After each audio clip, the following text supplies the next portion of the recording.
Tugenda kusoma okuva mu kitabo ekya Matayo. We are going to read through the book of Matthew, chapter 14. Sura eyokuminenya, verse 22 to 36. Kuminanya.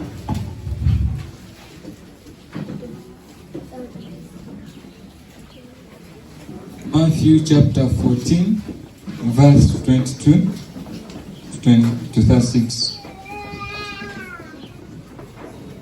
Matayo 14 22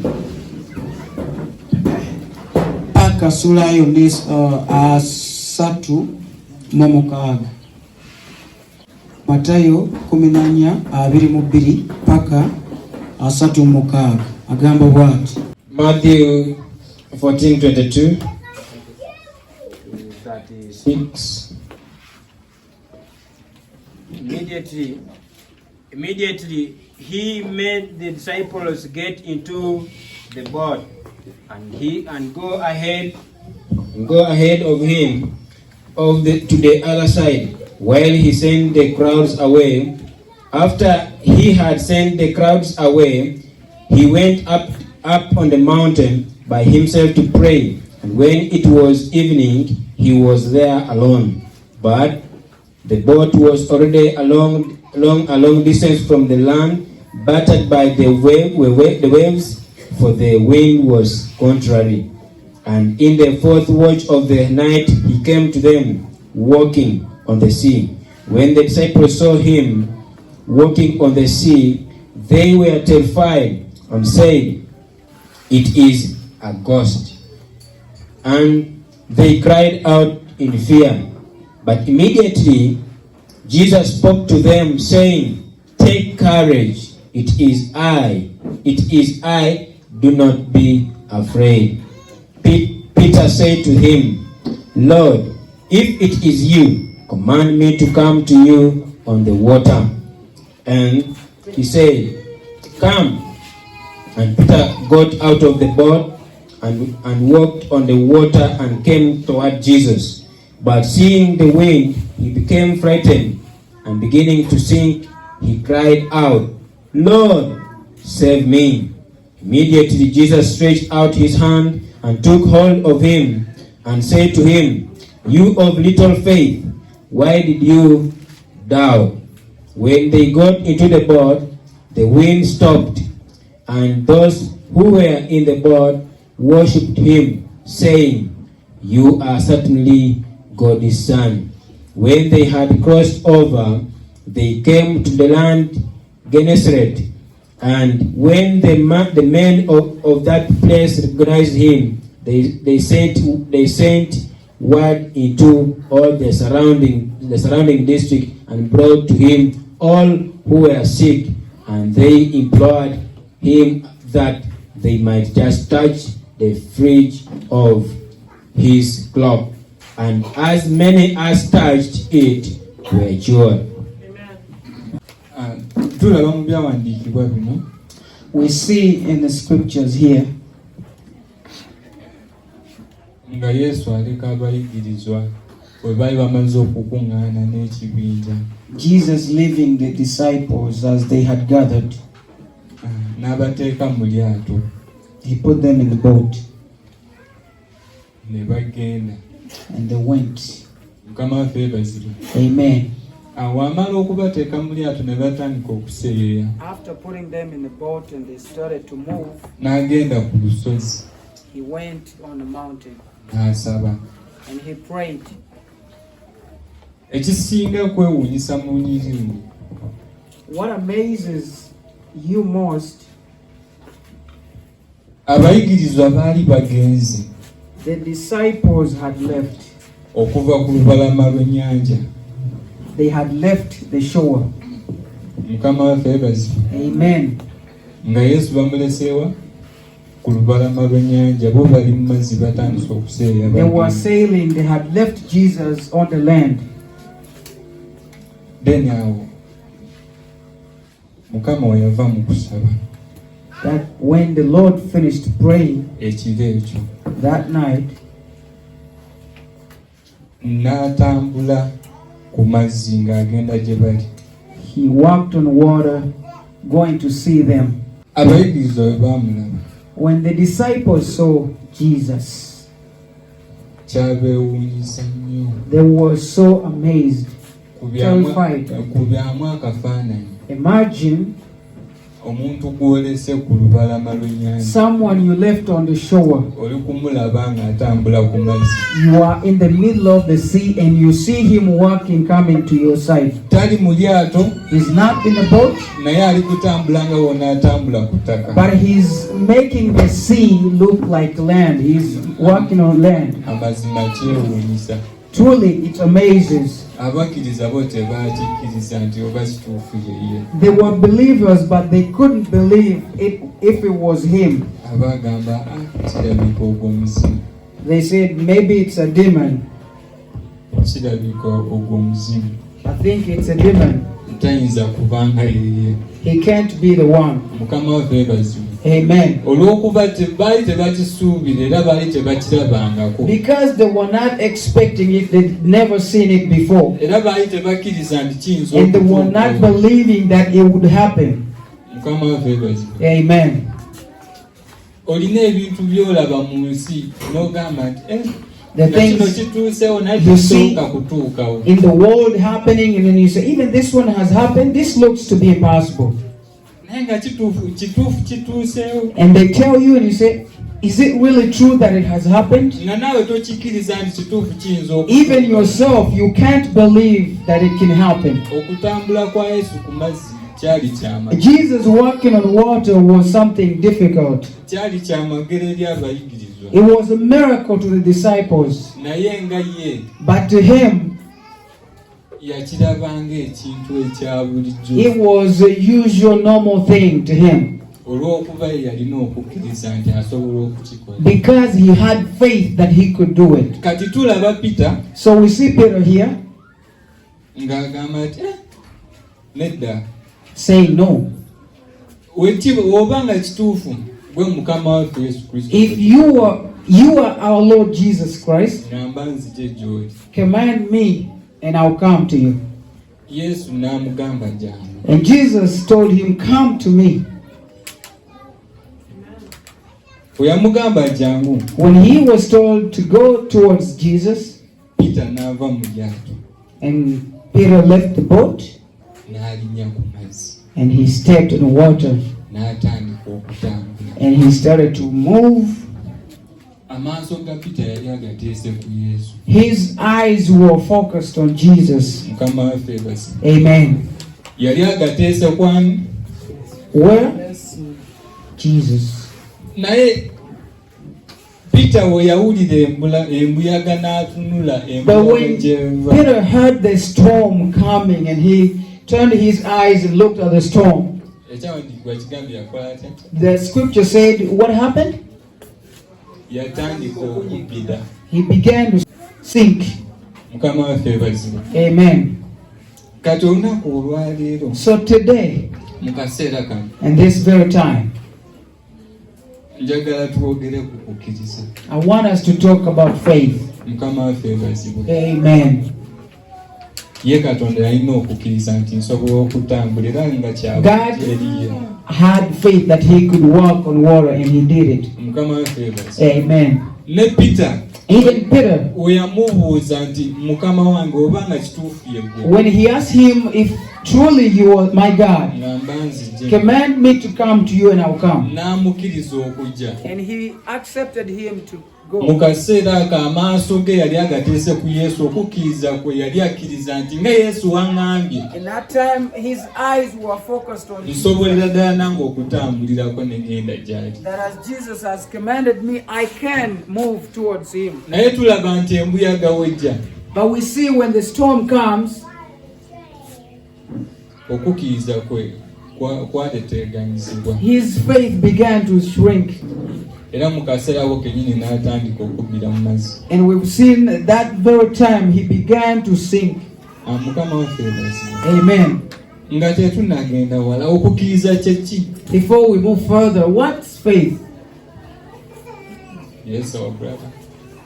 Faith is believing without seeing. Mukama waffe bazibwe Amina. Oluganda. Okukkiriza kwe kukakasa nga tonalaba. Oluganda bwatyo bwatugambye eri omulala. Amen. Someone else with a different version? Is believing in the word of God. Amen.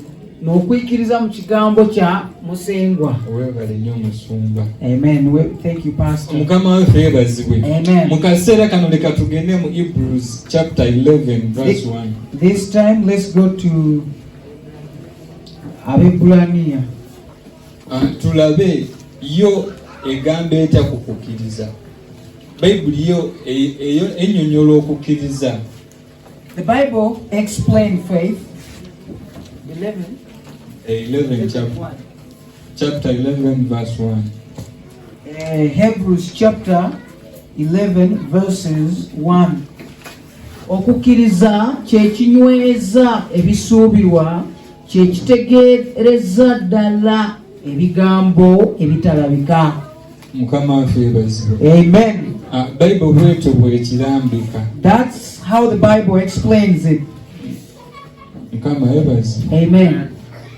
Okukkiriza ky'otalaba. Believing in what you cannot see.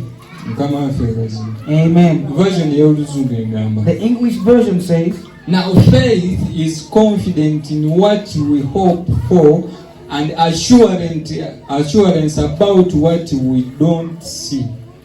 Okukkiriza kye kinyweza ebisuubirwa era kye kitegeereza ddala ebigambo ebitannalabika ebitalabika bye tutalaba. Mukama waffe yeebazibwe. Amen. Toyinza kusuubira kintu You cannot hope for something, ky'omaze okutuukako. something you have already accomplished or seen. Osuubira ekintu ekiri mu maaso. You hope for something that's in the future.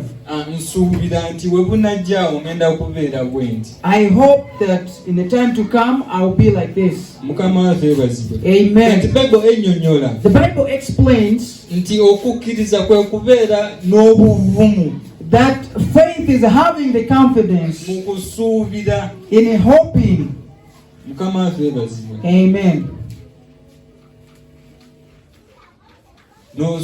N'obeera n'obuvumu obusuubira nti omwaka guno we gunaggwerako sijja kusigala kyekimu naaba nkuze mu mwoyo. And you have the confidence to hope that by the end of this year I would have grown spiritually. Mukama waffe yeebazibwe. Amen.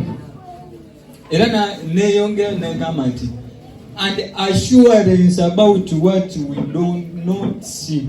Era nga agamba nti obukakafu obw'ebyo bye tutasobola kulaba. Kati awo engambira That's where I say nti okukkiriza that faith, tosobola kugoberera Katonda you cannot follow God nga tolina kukkiriza. without faith. Ani alabanko Katonda Who's ever seen God? nga wamulabako n'amaaso go? If you've ever seen him physically. Mukama waffe yeebazibwe. Amen. Naye tubeera n'okukkiriza nti Katonda ali naffe. But we have faith that God is with us. Mukama waffe yeebazibwe. Amen. The assurance about what we do not see. Okukakasibwa okwo kwe tuba nakwo kw'ebyo ebintu bye tutasobola kulaba. Mukama waffe yeebazibwe. Amen. Yensonga lwaki Yesu agamba That's the reason why Jesus says nti mubeere n'okukkiriza. that have faith. We munaabeera n'okukkiriza If you have faith, mujja kusobola okugamba olusozi olwo nti vaawo ne luvaawo. you will be able to command mountains to leave your presence, and they will leave. Ojja kusobola okukola ebintu bingi olina okukkiriza. You will be able to accomplish many things if you have faith. Mukama waffe yeebazibwe. Amen. Pawulo n'agamba And Paul continued and said, nti have hope, nti mubeere n'essuubi, be faithful in prayers. mubeere n'okukkiriza mu kusaba kwammwe. Mujja kuweebwa ebyo bye musabirira. you will be given whatever you've been praying for. bw'osaba nga tolina kukkiriza If you pray without faith, nze ngamba nti ekyo kiyinza obutatuukirira. I say whatever you're praying for might be in vain. Mukama waffe yeebazibwe. Amen. Oyinza okusaba kweri ng'olina okukkiriza n'ogamba naye Mukama nzija gy'oli lunaku olwaleero. You might say, God, I come before you today. Nkusaba ogabirye school fees. I pray, I ask you to provide for school fees. And n'omala n'obeera n'okwewakanya. then you, School fees onaalabika. this looks to be much. Will it be nga seen? mungi It's ate n'oddayo much. n'ogamba Mukama gabiriza. And then after some time you go back to God and say, God, I ask you to provide. I pray, you provide. Tolina kukkiriza kwekyo ky'olisa. You have no faith about what you're praying Era for. ojja kukakana nga school fees tomufunye. In the end, you won't find Naye school fees. Katonda tagaanye kumukuwa. God has not failed to give you the school Naye fees. olw'okuba osaba nga tolina kukkiriza. But because you're praying without faith, Okukkiriza kwa maanyi nnyo. faith is very, very strong. Mukama waffe yeebazibwe. Amen. Okukkiriza kwa maanyi kutya? How is faith strong? Okukkiriza kwali kwa maanyi okuva edda. Faith was very vital even back in the days. Mukama waffe yeebazibwe. Amen. Tusome Matthew Let's go back to Matthew. Chapter 8 verse 5 to 8. Matthew chapter 8 verse 5 to 8. Matayo 8 kanyirako kutampaako 8. Bwe yayingira mu Kaperinawumu, omwami w'ekitongole Omuruumi n'ajja gy'ali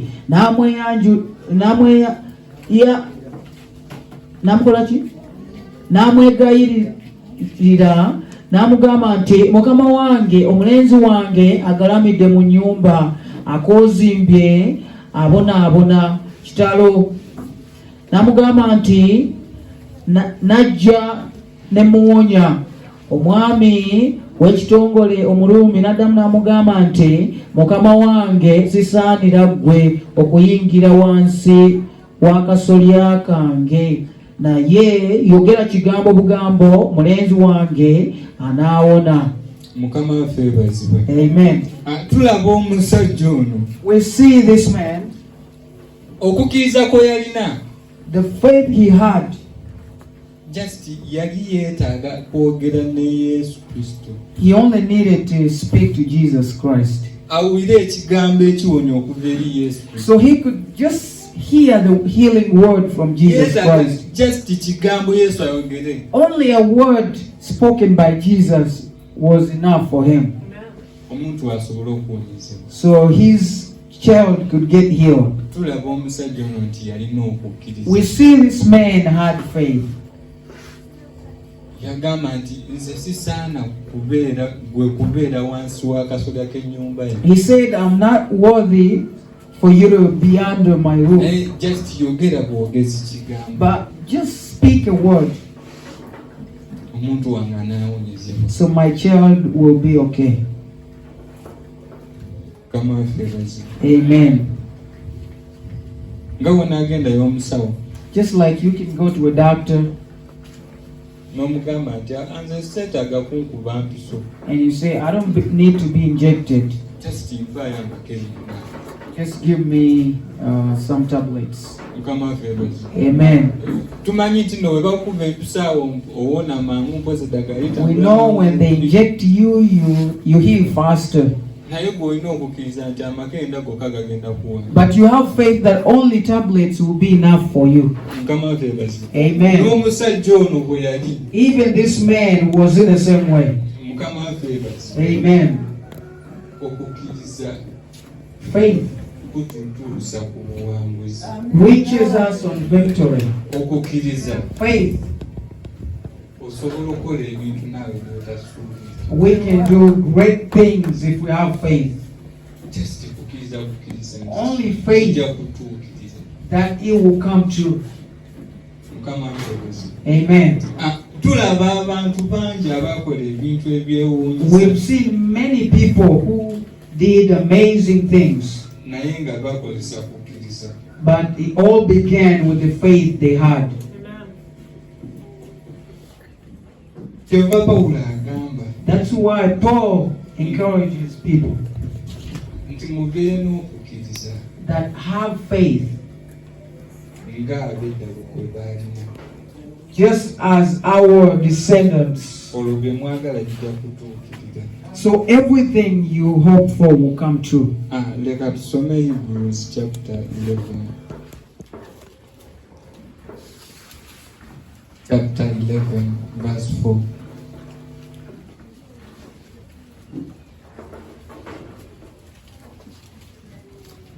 Come fearless.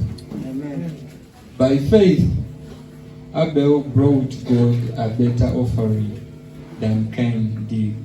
By faith, he was commanded as righteous. When God spoke well of his offerings, and by faith, Abel still speaks, even though he is dead. Okukiriza Abiri yawa Katonda saddaaka esinga obulungi okukira eya Kayini eyamutegeeza okuba n'obutuukirivu. Mukama waffe yeebazibwe. Amen. Tulabye Abel.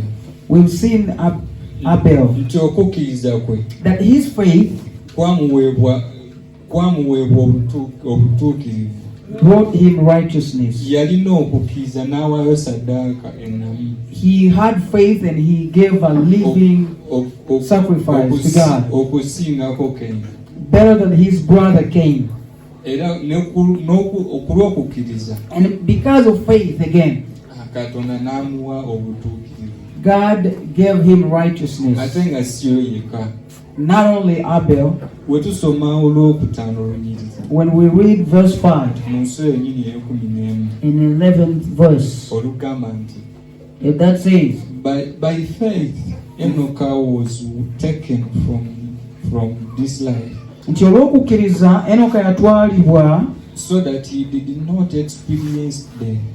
okuva mu bulamu buno obutalaba kufa, He could not be formed n'atalabika because God had taken him away. kubanga Katonda yamutwala. For before he was taken, Kubanga bwe yali nga tannamutwalibwa he was commanded as one who pleased God. yategeezebwa okusiimibwa Katonda. Mukama waffe yeebazibwe. Amen.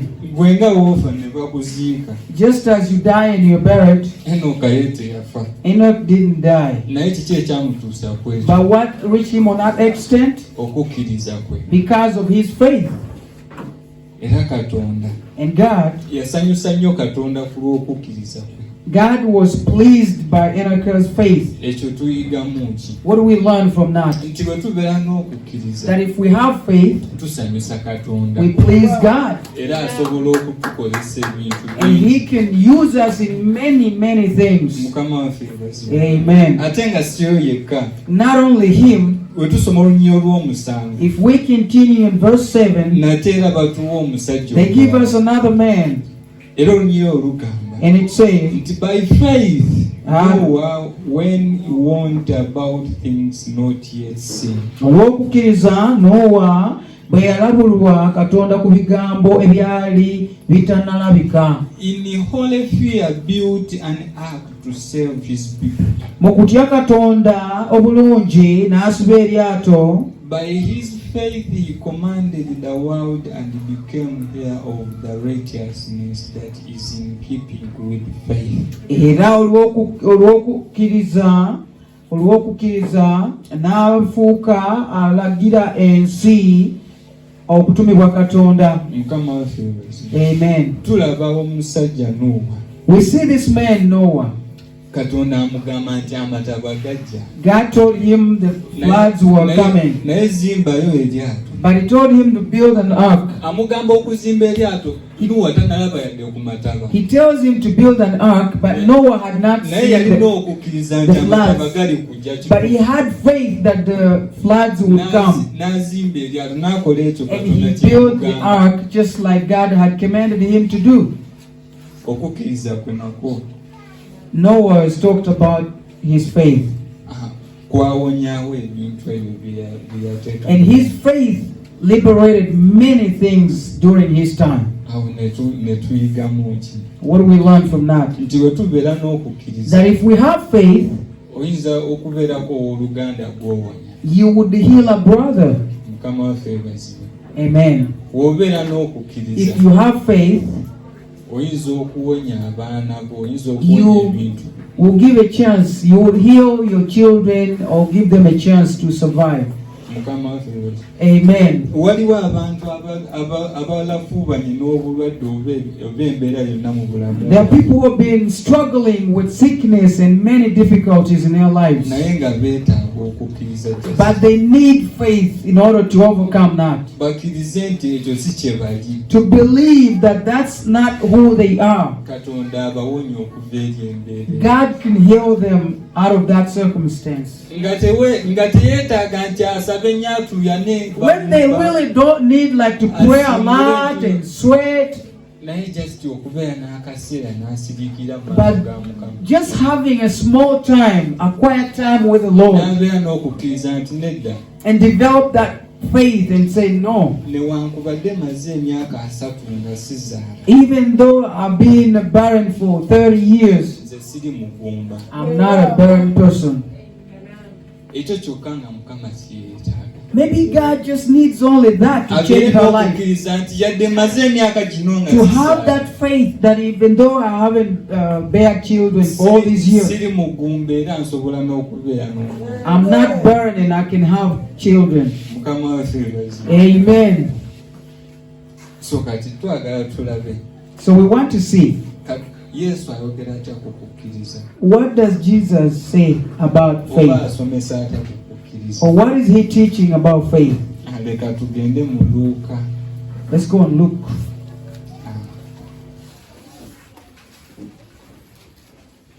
Chapter 7 verse 6. Luka 17 akanyiriri ak'omukaaga. Agamba atya Yesu? Mukama waffe n'agamba nti, singa mulina okukkiriza okutono ng'akaweke ka kaladaali, mwandigambye omusikamooli guno nti, siguka osimbwe mu nnyanja, era gwandiwulidde. Mukama waffe yeebazibwe. Amen. Olunyiriri olwo lulimu ebintu bingi. That verse of Luke 17:6 naye has agamba many meanings. just singa mulina okukkiriza Said if you had a little faith, just a little faith, oba tugeranganya ku kiki ekisinga okubeera kitono ku nsi kuno. what can we compare with the smallest particle on earth? Leka ngambe akawuka kewakubye naye nojjako just akantu kamu akakunkumusa kamu Like corn flour, just a little particle, smallest, katono nnyo bwe kati. just that one. Naye Yesu agamba nti singa mulina akantu akatono mukukkiriza Jesus kwammwe says, in your faith, if you nga have olina okukkiriza just okutono that ennyo little faith, osobola okugamba nti omuddo ogwo guveewo ne guvaawo. you would command that grass to leave or dry, and it would dry or leave. Oyinza okugamba nti omuto ogubadde gulikuluma awonyezebwe n'awonyezebwa. You would command headache to leave, and it would leave. Mukama waffe yeebazibwe. Amen. Singa tubeera n'okukkiriza If we have faith, newankubadde okutono bwe kuti just a little faith, tujja kulagira ebintu bingi okuva eri obulamu bwaffe. we would command many things to leave our lives. oba kibadde kikufuza emyaka mingi, Or maybe it's been ruling you for years. weetaaga just okukkiriza okwenkana n'akaweke kaakalo. You just need a little faith, the least seed of faith. ogambe nti nzikiriza gwe tewatondebwa munsi era tewatondebwa kubeera munsi. And you believe and command that situation that I believe you shouldn't be in my life. You were not created in me. naye mu byonna But in all, tetusobola kubeera na kukkiriza okwonga we cannot have that faith unless we tuba tetulese mwoyo mutukuvu okufuga mu bulamu bwaffe.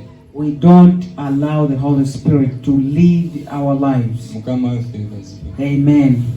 Tulina omwoyo w'omunda, We have the inner spirit oyo nga yafuga ebirowoozo byaffe, ruling our minds, yafuga okusalawo kwaffe, ruling our decisions, yafuga embeera zaffe ze tubeeramu.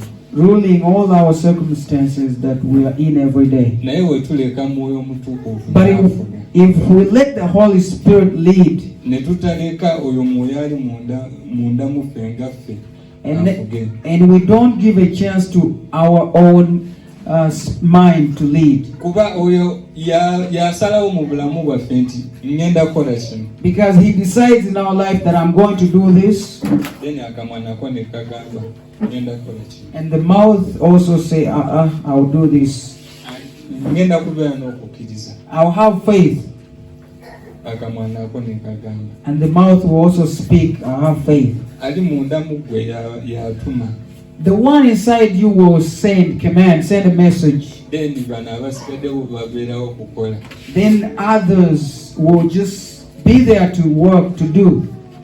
Kyova olaba bagamba That's why it said nti mwoyo mutukuvu yeetatula wano mu mikono, that the Holy Spirit does not sit outside here on our hands. nti oba mulabe nti mwoyo mutukuvu yakuleeseeko akanyama. That he can be seen and say, oh, Muhammad has brought some cargo there. No. Atuula munda mu He sits inside you, awali omwoyo, where there is your soul, ye n'afuga. and he rules Bwe over. tunaamuleka n'afuga, If we let him rule, tujja kubeera nga tubuildinga okukkiriza kwaffe mpola mpola, he will continue to build our faith okutuuka we tunaagamba nti no ovaawo n'avaawo. until that level where God wants us to be on, where we will be able to command, live, and they will live. Naye tetusobola kukikola ku lwaffe ffe lwennyini. But for now, we cannot do it on our own. Tulina kumuleka n'afuga. We have to let the Holy Spirit Bwe rule. tuneewaayo gy'ali The more we give ourselves to Him n'emitima gyaffe gyonna, with all our hearts, ne twewaayo ne tuleka buli kimu ekyaffe kyonna kye tulowoozaako, and we give in all of us, and we abandon all the things we're thinking ne about, tumugamba atulowoolezeewo, and we give a chance to the Holy Spirit to think for kiki us kye tulina okukola olwaleero, what do we have to do today, kiki kye tulina okwogera olwaleero, what do we have to speak today. then awo tunaasobola okukikola. Then we'll be able to do it. Naye we tutaamukkiriza, But if we don't begin in the first place by letting Him rule, kijja kutubeera kizibu nnyo. it will be difficult for us. Mukama waffe yeebazibwe. Amen.